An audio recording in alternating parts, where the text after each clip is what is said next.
ಚಿತ್ತಾಪುರ ಎಂಬ ಒಂದು ಹಳ್ಳಿ. ಆ ಹಳ್ಳಿಯಲ್ಲಿ ಯಾವುದೇ ಮೂಲ ಸೌಕರ್ಯಗಳು ಕೂಡ ಇರಲಿಲ್ಲ. ತುಂಬಾನೇ ಹಿಂದುಳಿದ ಹಳ್ಳಿ. ಹಳ್ಳಿ ಜೀವನ ಆದ್ರೂ ಎಲ್ಲರೂ ಕೂಡ ನೆಮ್ಮದಿಯಿಂದ ಬದುಕುತ್ತಿದ್ದರು. ಆ ಹಳ್ಳಿಯಲ್ಲಿ ಒಂದು ವಿಚಿತ್ರ ಅಡಗಿತ್ತು. ಆ ಹಳ್ಳಿಗೆ ಬಂದವನೇ ಗಣೇಶ. ಆತನು ಸರಕಾರಿ ಉದ್ಯೋಗಿ, ಸರಕಾರಿ ಶಾಲಾ ಶಿಕ್ಷಕ. ಆತನು ವರ್ಗಾವಣೆಗೊಂಡು ಚಿತ್ತಾಪುರದ ಹಳ್ಳಿಗೆ ಬಂದಿದ್ದ. ಗಣೇಶನಿಗೆ ಹಳ್ಳಿ ಹೊಸದಾಗಿ ಕಾಣುತ್ತಿತ್ತು. ಆತನು ನಗರದಲ್ಲಿ ಬೆಳೆದವ. ಹಳ್ಳಿ ಆತನಿಗೆ ತುಂಬಾ ನೆಮ್ಮದಿಯನ್ನ ನೀಡುತ್ತಿತ್ತು. ಗಣೇಶನಿಗೆ ಒಂದು ರೂಮನ್ನ ಕೊಡಲಾಗಿತ್ತು. ಆ ರೂಮ್ನಲ್ಲಿ ಆತನ ಜೊತೆಗೆ ಇನ್ನೂ ಇಬ್ಬರು ಶಿಕ್ಷಕರು ಇರುತ್ತಿದ್ದರು. ಅವರುಗಳೇ ಗಿರೀಶ್ ಮತ್ತು ಲೋಕೇಶ್. ಗಣೇಶ್ ಊರಿಗೆ ಬಂದು 1 ತಿಂಗಳೇ ಕಳೆಯಿತು. ಶಾಲೆಗೆ ಹೋಗುವುದು ಬರುವುದು ಅದೇ ಅವನ ಕೆಲಸವಾಗಿತ್ತು. ಒಂದು ದಿನ ಸಂಜೆ ಹೊತ್ತಿಗೆ ರಮೇಶ ಗೆಳೆಯರಲ್ಲಿ ಹೇಳಿದ, ನಾನು ಹಳ್ಳಿ ಕಡೆ ಹೋಗಿ ಬರುವೆ, ನೀವು ಬರುತ್ತೀರಾ? ಇಲ್ಲ ಸರ್, ನೀವು ಹೋಗಿ ಬನ್ನಿ, ನಮ್ಗೆ ಸುಸ್ತಾಗಿದೆ. ಸರಿ ಸರಿ, ಹೋಗಿ ಬರುವೆ ಎಂದು ಹೇಳಿ ಗಣೇಶ್ ಹಳ್ಳಿಯ ಕಡೆಗೆ ನಡೆದ. ಈಗ ಹಳ್ಳಿಯವರೆಲ್ಲ ಆತನಿಗೆ ಪರಿಚಿತರಾಗಿದ್ದರು. ಗಣೇಶ್ ಅಂದು ಸುತ್ತಾಡಲು ಹೋದಾಗ ಅವನಿಗೆ ಒಂದು ಟೀ ಅಂಗಡಿ ಕಾಣಿಸಿತು. ಹೋಗಿ ಟೀ ಕುಡಿಯೋಣ. ಅಣ್ಣ, ಒಂದು ಟೀ ಕೊಡಿ. ಏನು ಮೇಷ್ಟ್ರು, ಈ ಕಡೆ ಬಂದಿದ್ದೀರಾ? ಯಾವತ್ತು ನೀವು ಬರುವುದಿಲ್ಲ ಅಲ್ವಾ? ಯಾವಾಗ ನೋಡಿದ್ರು ಶಾಲೆ ಮನೆ ಅಂತ ಇರುತ್ತೀರಾ? ಹೌದೌದು, ಇವತ್ತೇನು ಊರ್ ನೋಡ್ಬೇಕು ಅಂತ ಅನಿಸ್ತು, ಹಾಗಾಗಿ ಬಂದೆ. ಈ ಊರು ಎಷ್ಟು ಶಾಂತವಾಗಿದೆ ಅಲ್ವಾ? ತುಂಬಾ ಮೌನವಾಗಿದೆ. ಹೌದೌದು, ಇಲ್ಲಿ ತುಂಬಾನೇ ಮೌನವಾಗಿರುತ್ತೆ. ಇಲ್ಲಿ ಅಂಥದ್ದೇನು ಗಂಟಲ ಇರೋದಿಲ್ಲ. ಗಣೇಶ್ ಟೀ ಕುಡಿದು ಅಲ್ಲಿಂದ ಹೊರಡುವಾಗ ಟೈಮ್ ನೋಡಿದಾಗ 8 ಗಂಟೆ ಆಗಿತ್ತು. ಇಷ್ಟು ಬೇಗ ಕತ್ತಲಾಯ್ತೆ? ನಾನು ಸಂಜೆ ತಾನೇ ಬಂದಿದ್ದೆ. ಒಂದು ಟೀ ಕುಡಿದಾಗ 8 ಗಂಟೆ ಆಗಿಬಿಟ್ಟಿದೆ. ಏನಪ್ಪ ಇದು ವಿಚಿತ್ರ? ಹೀಗೆ ಅಂದುಕೊಳ್ಳುತ್ತಾ ನಡೆಯುತ್ತಾ ಬರುತ್ತಿದ್ದಾಗ ಮರದ ಕಟ್ಟೆಯಲ್ಲಿ ಒಬ್ಬಳು ಹೆಂಗಸು ಕುಳಿತಿರುವುದು ಕಾಣಿಸಿತು. ಗಣೇಶ್ ನೋಡಿದ. ಅವಳ ಪಾಡಿಗೆ ಕುಳಿತಿದ್ದಳು. ಅಲ್ಲ, ಇವಳ್ಯಾರು ಈ ಹೊತ್ತಿಗೆ ಇಲ್ಲಿ ಕುಳಿತಿದ್ದಾಳಲ್ವಾ? ಇವಳಲ್ಲಿ ಕೇಳಬಹುದಾ? ಬೇಡ ಬೇಡ, ಕೇಳಿದರೆ ಊರಿನವರು ಯಾರಾದ್ರೂ ನೋಡಿದ್ರೆ ಅನುಮಾನ ಶುರುವಾಗುತ್ತೆ. ಸುಮ್ಮನೆ ಯಾಕೆ ಬೇಕು ನನ್ಗೆ ಎಂದುಕೊಂಡು ಅಲ್ಲಿಂದ ವಾಪಸ್ ನೇರವಾಗಿ ರೂಮ್ಗೆ ಸೇರಿದ.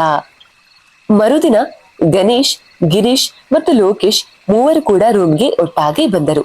ಇವತ್ತು ಕೂಡ ಗಣೇಶ್ ಕೇಳಿದ, ನಾನು ಇವತ್ತು ಕೂಡ ಹಳ್ಳಿ ಕಡೆ ಹೋಗುತ್ತೇನೆ, ವಾಕಿಂಗ್ ಹೋದಂತೆ ಇರುತ್ತೆ, ನೀವು ಕೂಡ ನನ್ ಜೊತೆ ಬರುತ್ತೀರಾ? ಇಲ್ಲ ಇಲ್ಲ, ಶಾಲೆಯಿಂದ ಬಂದು ತುಂಬಾ ಸುಸ್ತಾಗಿದೆ, ಸ್ವಲ್ಪ ರೆಸ್ಟ್ ಮಾಡ್ಬೇಕು, ನೀವು ಹೋಗಿ ಬನ್ನಿ. ಹೌದು ಸರ್, ನಾನು ಕೂಡ ಬರುವುದಿಲ್ಲ, ನೀವು ಹೋಗಿ ಬನ್ನಿ. ಈ ಊರೇನು ನಮ್ಗೆ ಹೊಸತಲ್ಲ ಅಲ್ವಾ? ಇಲ್ಲೇನಿದೆ ವಿಶೇಷವಾಗಿ ನೋಡೋದಕ್ಕೆ? ಆಯ್ತು ಸರಿ, ನಾನೇ ಹೋಗಿ ಬರ್ತೀನಿ.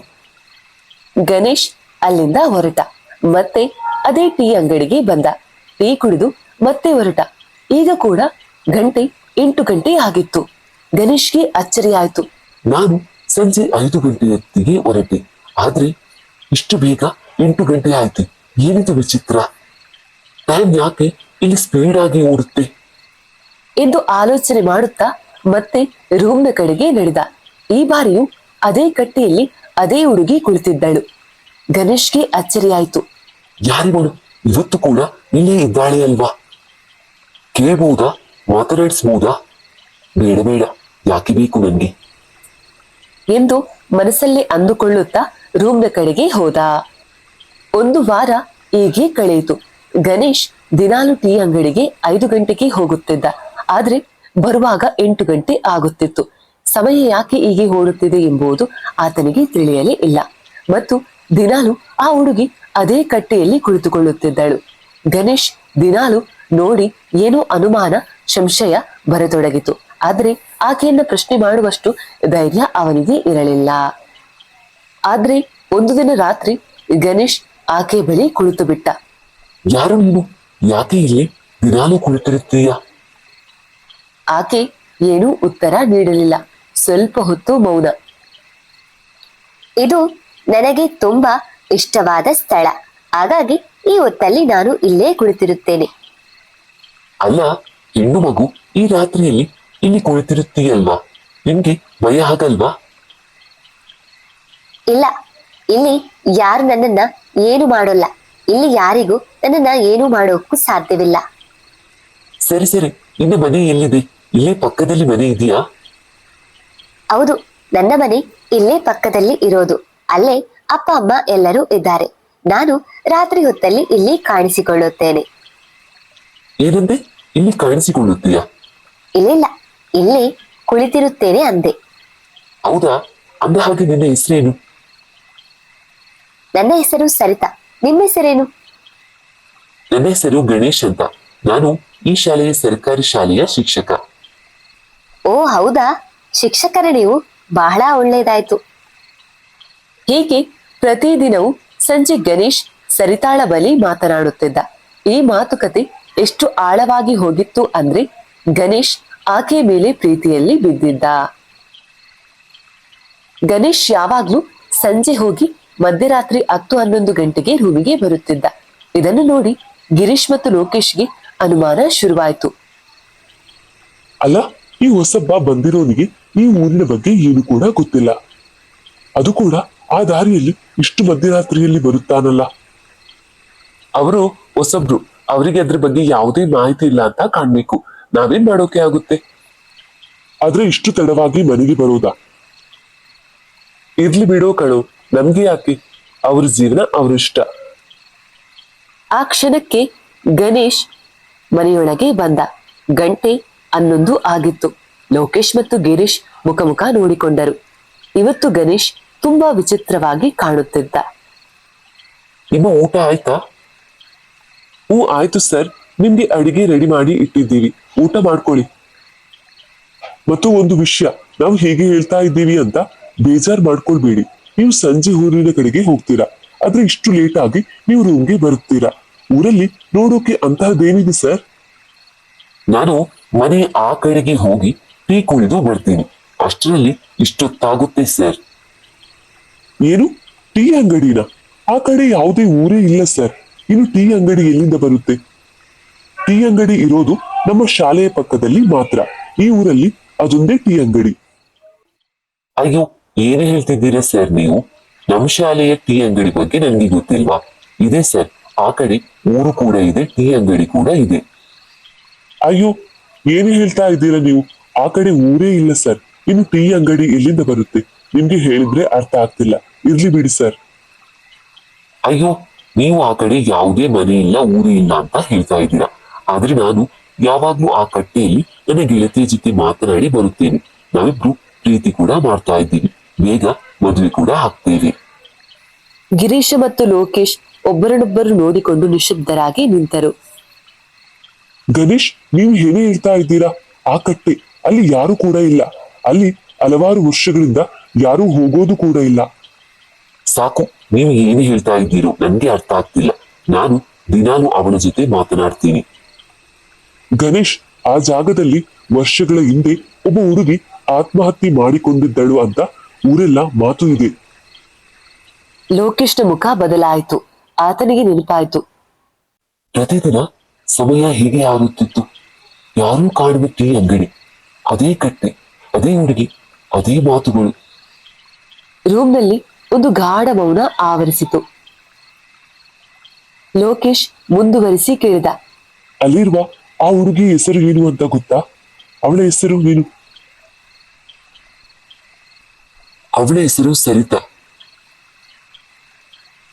ಅಯ್ಯೋ ಗಣೇಶ್, ನೀವು ದೊಡ್ಡ ಆಪತ್ತಲ್ಲಿ ಇದ್ದೀರಾ. ಆ ಸರಿತಾ ಬದುಕಿಲ್ಲ. ಅವನಿಗೆ ನೆನಪಾಯ್ತು. ನನ್ನನ್ನು ಯಾರು ಏನೂ ಮಾಡೋಲ್ಲ. ನಾನು ರಾತ್ರಿ ಇಲ್ಲೇ ಕಾಣಿಸಿಕೊಳ್ಳುತ್ತೇನೆ. ಅವನು ನಡುಗುತ್ತಾ ಕುರ್ಚಿಯಲ್ಲಿ ಕುಳಿತುಕೊಂಡ. ಆ ಸರಿತಾ ಅನ್ನೋ ಹುಡುಗಿ ನಿಮ್ಮ ಹೆಸರಿನಂತೆಯೇ ಗಣೇಶ ಅನ್ನೋ ಒಬ್ಬ ಶಿಕ್ಷಕನನ್ನ ಪ್ರೀತಿಸುತ್ತಿದ್ದಳು. ಆದ್ರೆ ಆ ಶಿಕ್ಷಕ ಅವಳಿಗೆ ಪ್ರೀತಿ ಮಾಡಿ ಮೋಸ ಮಾಡಿ ಊರನ್ನು ಬಿಟ್ಟು ಪರಾರಿಯಾಗಿದ್ದಾನೆ. ಅದನ್ನು ಸಹಿಸಲಾರದೆ ಆ ಹುಡುಗಿ ಆ ಮರದ ಕಟ್ಟೆಯಲ್ಲಿ ಆ ಮರಕ್ಕೆ ನೇಣು ಬಿಗಿದು ಸತ್ತು ಬಿಟ್ಟಳು. ಆಮೇಲೆ ಆ ಪ್ರದೇಶ ಶಪಿತ ಪ್ರದೇಶ ಆಗಿಬಿಟ್ಟಿತು ಸರ್. ರಾತ್ರಿ ಅಲ್ಲಿ ಯಾರೂ ಹೋಗೋದಿಲ್ಲ. ಸರಿ ಸರ್, ಇದ್ದ ವಿಷಯವನ್ನೆಲ್ಲ ನಿಮ್ಗೆ ಹೇಳಿದ್ದೇವೆ. ನೀವಿನ್ನು ಆ ಕಡೆಗೆ ಹೋಗುವ ಪ್ರಯತ್ನವನ್ನ ಮಾಡಬೇಡಿ. ಹೌದು ಸರ್, ಲೋಕೇಶ್ ಹೇಳುತ್ತಿರುವುದೆಲ್ಲ ನಿಜ. ನನ್ನ ತಂದೆ ತಾಯಿ ಕೂಡ ಈ ವಿಚಾರವನ್ನ ಹೇಳಿರುವುದನ್ನ ನಾನು ಕೇಳಿಸಿದ್ದು ಉಂಟು. ಅಲ್ಲಿ ಯಾವುದೇ ರೀತಿಯ ಟೀ ಅಂಗಡಿ ಕೂಡ ಇಲ್ಲ ಸರ್. ನಾವು ಹೇಳ್ತಾ ಇರೋದು ನಿಜ. ನೀವಿನ್ನು ಆ ಕಡೆಗೆ ಹೋಗುವ ಪ್ರಯತ್ನವನ್ನ ಮಾಡಬೇಡಿ.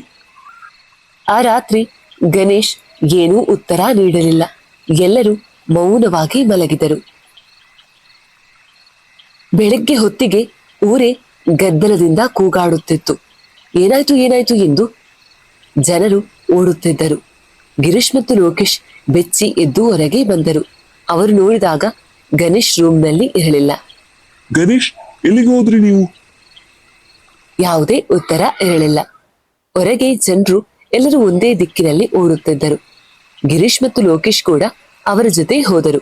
ಅವರು ಹೋಗುತ್ತಿದ್ದ ದಾರಿ ಅದೇ ಗಣೇಶ್ ಪ್ರತಿದಿನ ಹೋಗುತ್ತಿದ್ದ ದಾರಿ. ಅದೇ ಮರದ ಕಟ್ಟೆ. ಅಲ್ಲಿ ಜನರು ಗುಂಪಾಗಿ ನಿಂತಿದ್ದರು. ಗಿರೀಶ್ ಮತ್ತು ಲೋಕೇಶ್ ಹೃದಯ ತಡವಡಿಸುತ್ತಾ ಮುಂದೆ ಹೋದರು. ಅವರು ನೋಡಿದ ದೃಶ್ಯ ಅವರನ್ನೇ ನಡುಗಿಸಿತು. ಆ ಮರದ ಕಟ್ಟೆಯಲ್ಲಿ ಗಣೇಶನ ದೇಹ ನೇತು ಹಾಕಿಕೊಂಡಿತ್ತು. ಗಾಳಿಯಲ್ಲಿ ನಿಧಾನವಾಗಿ ಆ ದೇಹ ತೂಗುತ್ತಿತ್ತು. ಆದ್ರೆ ಅದನ್ನು ನೋಡಿದವರು ಇನ್ನೂ ಕೂಡ ಭಯದಿಂದ ಹೊರಬಂದಿರಲಿಲ್ಲ. ಆ ದೇಹ ನಿನ್ನೆ ಸತ್ತ ಗಣೇಶನ ದೇಹದಂತಿರಲಿಲ್ಲ. ಆ ದೇಹವು 4-5 ದಿನಗಳಿಗಿಂತ ಸತ್ತ ಕೊಳೆತ ಸ್ಥಿತಿಯಲ್ಲಿ ಇತ್ತು. ಗಿರೀಶ್ ಮತ್ತು ಲೋಕೇಶ್ ಒಬ್ಬರನ್ನೊಬ್ಬರು ನೋಡಿಕೊಂಡರು. ನಿನ್ನೆ ಇವತ್ತು ಅವರ ಜೊತೆ ಮಾತನಾಡಿದ ಗಣೇಶ್ ಯಾರು? ಹಾಗಾದ್ರೆ ಗಣೇಶ್ಗೆ ನಿಜವಾಗಿಯೂ ಏನಾಯ್ತು? ಗಣೇಶನನ್ನ ಸರಿತಾ ಕೊಂದಳ ಅಥವಾ ಗಣೇಶ್ ಹೋಗಿ ಆತ್ಮಹತ್ಯೆ ಮಾಡಿಕೊಂಡನ? ನಿಮ್ಮ ಅಭಿಪ್ರಾಯ ಏನು? ಕಮೆಂಟ್ ಅಲ್ಲಿ ತಿಳಿಸಿ. ಇಂತಹ ಹಾರರ್ ಕಾರ್ಟೂನ್ ಕಥೆಗಳಿಗಾಗಿ ಚಾನೆಲ್ಗೆ ಸಬ್ಸ್ಕ್ರೈಬ್ ಮಾಡ್ಕೊಳ್ಳಿ. ಇನ್ನೊಂದು ಹಾರರ್ ಕಥೆಯೊಂದಿಗೆ ಭೇಟಿಯಾಗೋಣ. ಅಲ್ಲಿವರೆಗೂ ಟೇಕ್ ಕೇರ್, ಬಾಯ್.